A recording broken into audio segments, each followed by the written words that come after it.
I learned a powerful lesson the first week of my priesthood that's been repeated thousands of times since then.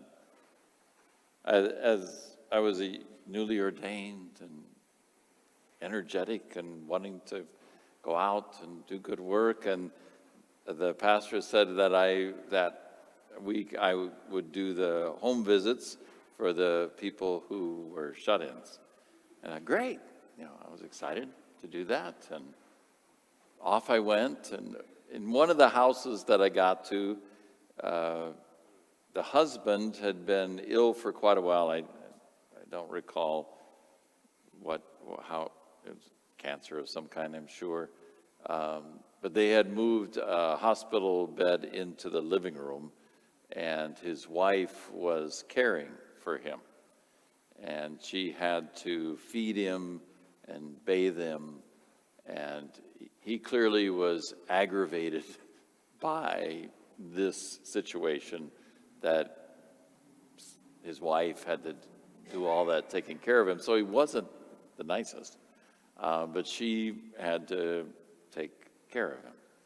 And she was doing it just very patiently and lovingly. And it just seemed to me difficult, a very difficult setting. So that night around the supper table, as we were talking about the experiences of our day with the other priests in the house, I was repeating the story of, some great service that this wife was doing for her husband, just taking care of him all the time. And the pastor said, "That's what love looks like." And he was, yeah, you're right, that's what love looks like. Because I like to look at love when it's nice, as probably most of us do. When we're doing a baptism up here, and the parents are so happy and smiling, and the grandparents, and that's what love looks like. Yeah, that looks great. Or when a couple's getting married and they're committing their lives to each other, and there are tears, and that's what love looks like. I think, yes, that's what love looks like. Or on the 50th wedding anniversaries, or 60th or 70th, and the couple still is deeply in love with each other and committing themselves to each other, and that's what love looks like. Or watching parents be proud of their children at a school activity. You can see the love in their faces, and you think, that's what love looks like. Or all those times when love looks really nice. That's what love looks like.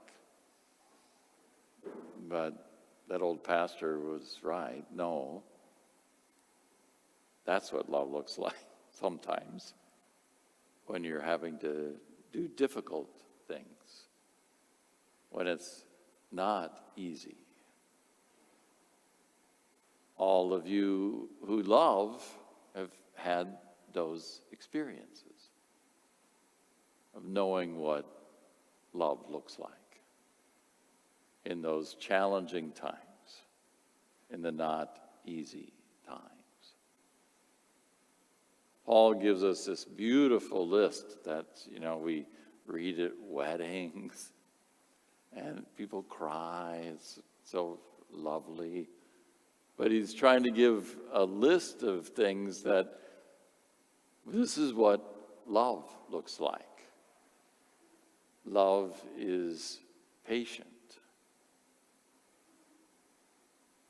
And all of you who love know that sometimes love involves a lot of waiting.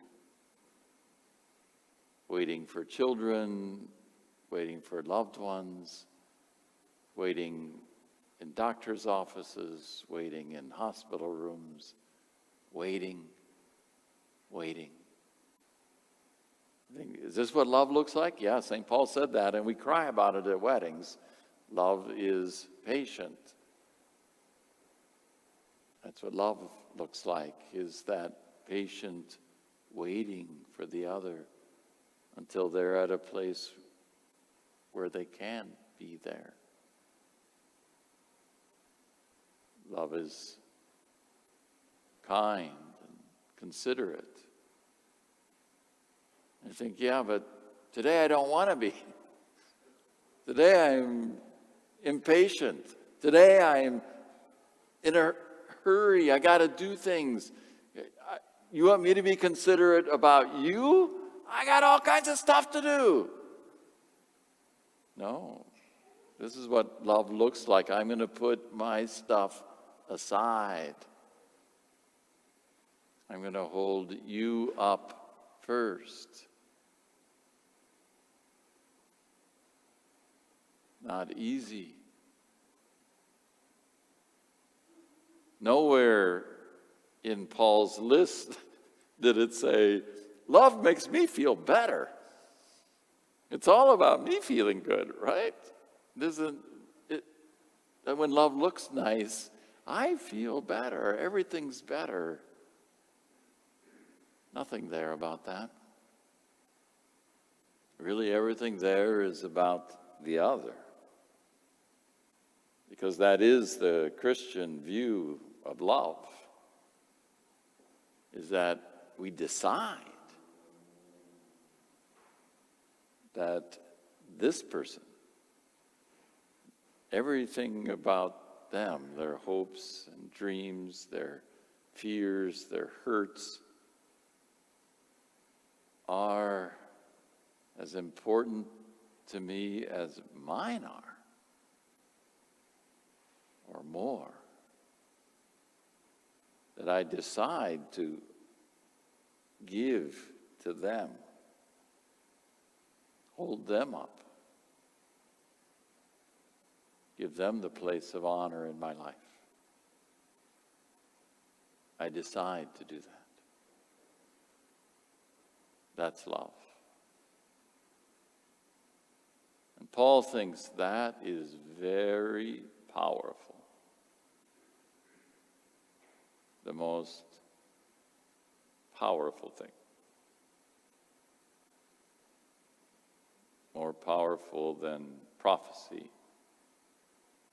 More powerful than great works, incredible deeds. More powerful than any other gift that God gives is that one.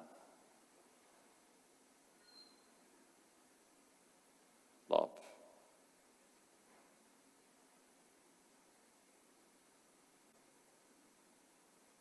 Today in the gospel, Jesus is continuing preaching in his hometown. We heard the first part last week. And you hear the people are not happy of what he says. They rise up and want to throw him headfirst over a cliff. Why? Because what Jesus did there was another part of love. He spoke truth. And that's what love does. Love speaks truth. And the truth he spoke to that village is not a truth they wanted to hear. They wanted to hear that they were special. We're your hometown. Do things for us special. We should be more special than everybody else. And Jesus speaks the truth to them. Here's God's love, what it looks like. God's love includes people that others don't want. God's love reaches out to those who are hurting and needy, those who the world has rejected. God's love brings them in.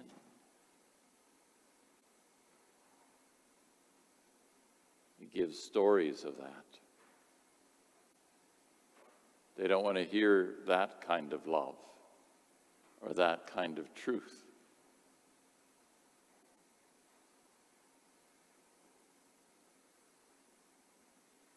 And what we proclaim over and over and over again and hold it up in front of us in our churches is, this is what love looks like. It's Jesus on a cross. And that's certainly not the most favorite image. In fact, some of our Protestant brothers and sisters would say you shouldn't have that one. It's upsetting. Just take it down and put up a nice one of Jesus. One where looks powerful, where he's risen. Yeah, but that's what he looks like. That's what love looks like. Because he gives his life for you and me. So we hold that up and say, this is our constant reminder of what love looks like. So that when we're in those situations where love is hard, where we're taking care of a loved one day after day, week after week, cleaning them up, caring for them, when it's hard,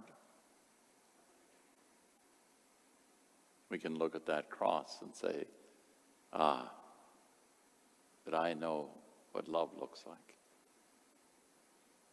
When Jesus came, when love came, this is what it looks like. And as St. Paul says, it is the most powerful thing. Everything else will end, but not love.